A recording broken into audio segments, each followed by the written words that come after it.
Siguro at the back of your mind, Brother Rosay, sinasabi mo na, mukhang matitindi yung mga sponsor ni Dave. 5 million. BJ, nagmamarunong ka masyado sa pera eh.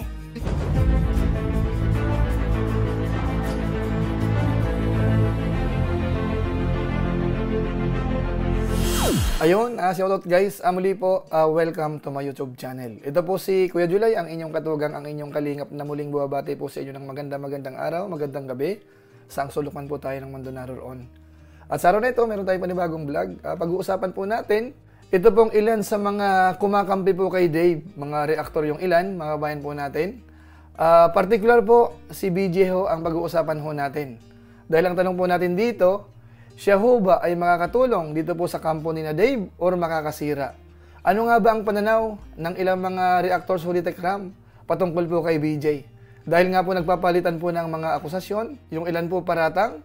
So sa mga nakikita ho natin, makakatulong ho ba si BJ? Tapos siyempre ho, ano nga ba ang motibo, mga kabayan po natin? So pag-usapan po natin yan maya-maya ng konti. Pero bago po yun, siyempre paalala muna si Kuya Julay, baka sakaling meron po ditong hindi nakasubscribe sa ating YouTube channel, huwag natin kalimutan. Julay Paunil, tapos pakipindot lang po yung notification bell button para lagi po tayong updated sa aking mga video upload. Tapos meron po tayong Facebook page, Julay Paunil 2.0. Pwede naman po nating i-follow, pwede pong i-like. So maraming salamat po. At kung okay lang po sa inyo, mga kasamahan po natin, mga kaibigan nating YouTuber din, suportahan din po natin, mga Lingap partners po yan. At higit sa lahat po, sina Kuya Bal Santos Matubang, Kalingap Rab, at saka po sina Tekram, at saka yung mga reactors din po. So maraming salamat po sa inyong lahat. Ngayon tuloy na po tayo, pag-usapan na po natin itong magiging topic po natin sa pagkakataong ito, patungkol po kay Brother Jose, na kung saan po alam naman natin, siya po ay galing po sa Team Kalingap. Kilalang-kilala po natin yan, dahil kasama po yan ni Kalingap Rab po. So nagkaroon po ng mga konting issue, hanggat sa nahiwalay na po yan. Tapos ngayon, napapanood po natin, parang nagde-defend po siya kay Dave, mga kabayan po natin. Ano po? So, ang tanong po dyan, si Brother Jose po, makakatulong ho ba sa kampo ho ni na Dave? Or medyo parang makakasama? Ano ho kaya ang opinion ng mga viewers po natin? Pwede nyo pong i-comment po sa baba.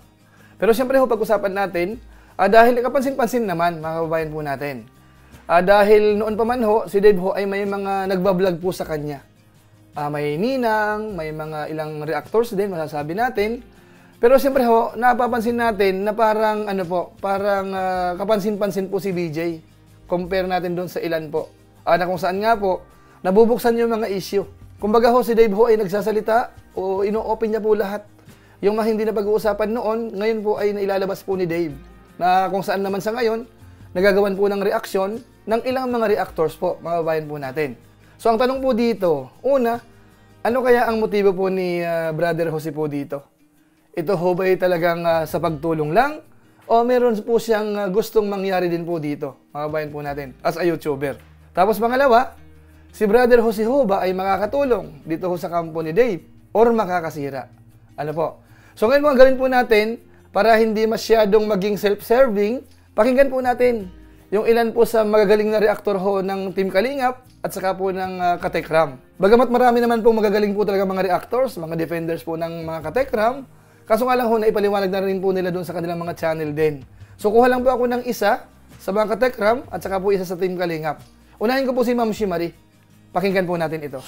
Pa yun kasama yung pabunot. Yes. Iba pa yun. So, Ang sinasabi ni BJ, pera dun sa 2.7 na pera is meron pang pabunot na hindi kasama. Hindi ko po alam, no? Kung tama ako o mali ako, pero ang pagkakaalam ko sa 2.7, BJ, 2.7, wag mong ipagpilit na 3 million, Si Dave na nagsalita sa'yo, 2.7. Ang alam ko sa 2.7 na yon, all in all, kasama na doon ang mga pabunot, ang mga bigay ng mga pasabog. BJ, nagmamarunong ka masyado sa pera eh. Nagmamarunong ka masyado sa pera. Pag ang pera pinag-uusapan, ang tenga mo nagiging dambo. Lumalaki. 2.7 na sinasabi na sa'yo, BJ, ni Dave, kasama siya, na nag-transfer, pero pinagpipilitan mo pa rin, 3 million. Mukha ka talagang pera, BJ. Halatang halata. Halatang halata, mukha kang pera. Kaya po mga kababayan po natin, mukhang hina-highlight po ni Ma'am Shimari yung about po sa pera. So hindi ko na po dudugtungan yun, mga kababayan natin, kasi gusto ko na pong pumunta dito sa medyo magandang paliwanag din po ni Direk Noelsa. Kasamahan po natin sa Team Kalingap. Ito, panoorin natin at pakinggan. Pagkatapos mo sa Kalingap, dito ka naman kila Tatay Tekram, naghahasik ng pananim, hindi lagim. Pananim, mukhang nagtatanim ka pa lang, hindi ka pa umaani. Kaya nga, nung nagtatanim ka ngayon, sa ginagawa mo ngayon, dyan kay Dave, naiisip mo na 5 million. Mahigit pa, malaki-laki pa. Ha? Tapos sabi ni Dave na hindi niya na raw iniisip yung pera. Ha? Sabi niya yun Ang iniisip niya na lang, bakit daw ginawa sa kanya yun? Bakit daw nangyari yun? Pero ang nasagot mo, pero pera mo yun Pera mo yun Puro lang pera, iniisip na nga ng bata kung ano yung gusto niya sabihin na hindi na mahalaga sa kanya yung pera. Ha? Yun yung pinag-uusapan that moment na nag-uusap kayo, yung sinasabi ko. Parang iba iba talaga No, yung facial expression mo dapat ganito.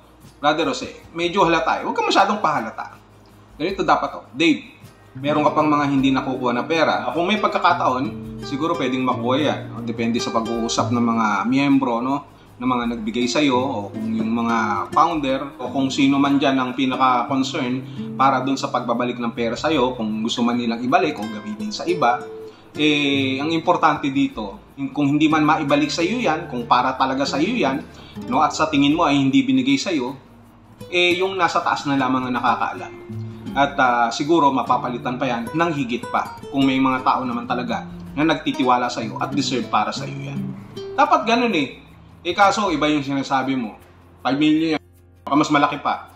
Sayang din naman yan, para sa'yo lang din naman yun. Huwag mo na i-corrupt yung utak ng tao. Nagko-concentrate na nga siya dun dun sa sinasabi niya nga mahalaga para sa kanya. Pero sasabihin mo pa, pero pera mo rin yan, sayang din yan. Parang ganun, karapatan mo rin yan. Tapos gaganto ka pa. Talagang naisip mo, parang siguro at the back of your mind, Brother Jose, sinasabi mo na, mukhang matitindi yung mga sponsor ni Dave. 5 million. Baka pag nag-birthday ako, baka gusto kong magkapa rin ng Batman o Superman. Tapos kabitan ako ng maraming 1,000 dito, 1,000 dyan, 1,000 dyan. Daig ko pa ang pinya na maraming mata sa katawan. Yes. Yun ang naglalaro siguro sa isip mo, kaya may paganyan-ganyan ka pa Kapag nabola ko tong si Dave, no? Yung mga sponsor dyan, nasusuporta pa sa kanya, sa akin din mapupunta kasi depender ako ni Dave Tinatanong ko lang naman, nasasabi ko lang naman. Kasi kung talagang concern ka kay Dave, tuturuan mo siya ng tama. Hindi ka na magsasalita at magpo-provoke pa. Parang sinasabi mo na, malaki yung pera na yan, ayaw ibigay sa'yo. Dapat kunin mo yan. Parang nanunulsol ka pa talaga Sa bagay, ganyan naman talaga ang gusto mo, no? Na lagi kang maging oposisyon. Para naman maganda yung posisyon. No? Kung sakasakali at ikaw ay little bit, makinabang sa kasakali. Pero, Brother Jose, 5 million yun. Sayang, di ba? Kung sakasakaling baka mabawi